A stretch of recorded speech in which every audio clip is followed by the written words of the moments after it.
Hey guys, it's Devest. So recently I had a friend who plays wargame Red Dragon ask me a question I didn't have the knowledge to answer. He wanted to know why most armies don't use infantry fighting vehicles with full-sized tank cannons, which is a feature unique to Israel in wargame Red Dragon with the Merkava. So naturally I spoke to an engineer at Rheinmetall to get some answers. So I'll be paraphrasing what they said here. The big reason why a tank cannon is bad for an infantry fighting vehicle is the lack of sustainment and suppression compared to an autocannon. Basically, a tank cannon is a sniper rifle. You pick your target and destroy it, whether it's another vehicle, an artillery piece, or a building, but you only have a few dozen rounds.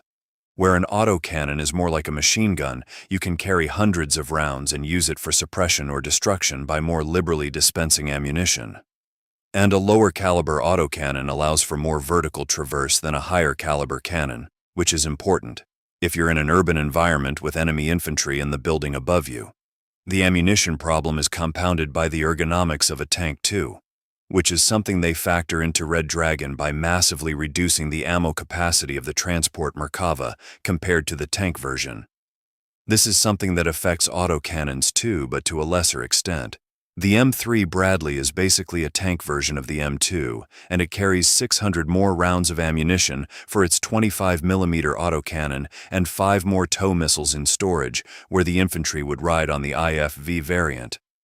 But that's still a lot of firepower on both versions. A hypothetical Merkava 4 120mm armed IFV at minimum would only carry 10 rounds in its turret magazine and empty the hull storage to carry infantry. Any ammo stored in the hull would come by reducing the number of infantry that could be mounted. The alternative is to make the vehicle bigger to accommodate infantry and ammunition, which would be a costly redesign to start with, and it would either require the armor to be made thinner, reducing its tactical efficiency, or the vehicle to be made heavier, which would reduce its operational efficiency. And main battle tanks already have poor operational efficiency because of their weight. Speaking of redesigning, the Merkava was uniquely suited to functioning as an IFV due to its layout, with a front engine, rear hull door, and hull ammo storage. But this is pretty much unique for main battle tanks. In the east, they store tank ammunition in a carousel, and in the west, they store it in the turret. So there is nowhere they could make room for the infantry without completely redesigning the vehicle, which would add more cost. The Merkava itself is still not ideal for an infantry transport design. As a tank, it's designed to have a low-profile hull, so the ergonomics for mounted infantry are poor because of how they have to squeeze inside. It's like a BMP-1 inside of there, where a proper IFV will have a significantly taller hull to facilitate quick dismounts, which is why the Namer has a taller hull than the Merkava redesigned to give the infantry more headroom. And last but not least, having IFVs with a different armament than the MBT means that both systems can complement one another to cover their weaknesses.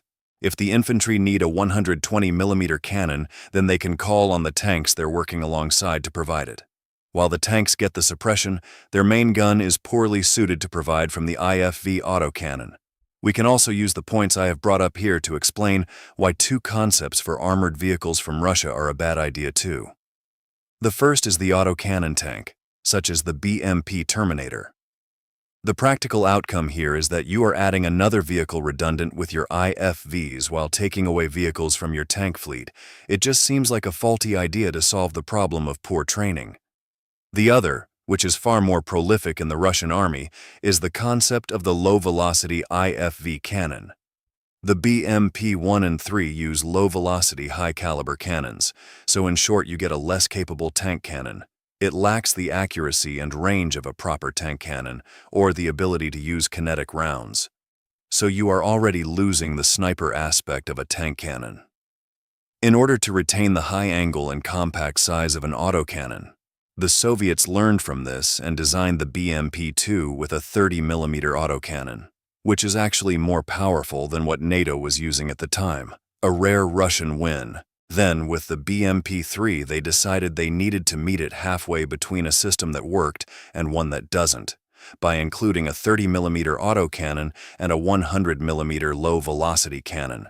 Including both comes with an obvious disadvantage with ammunition capacity, since you have to make space for both guns and their ammunition.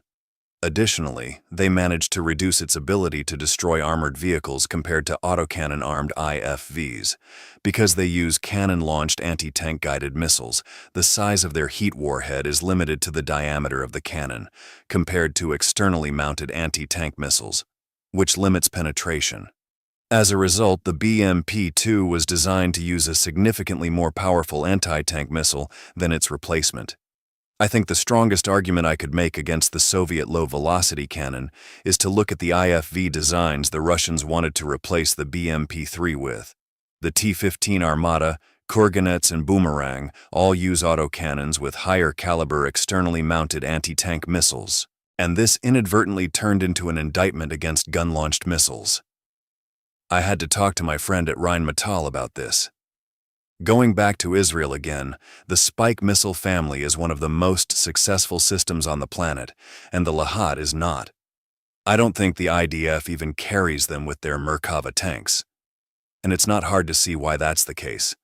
The Lahat has a 105mm diameter, the same as the heaviest RPG-7 warhead, and a maximum range of 8 kilometers.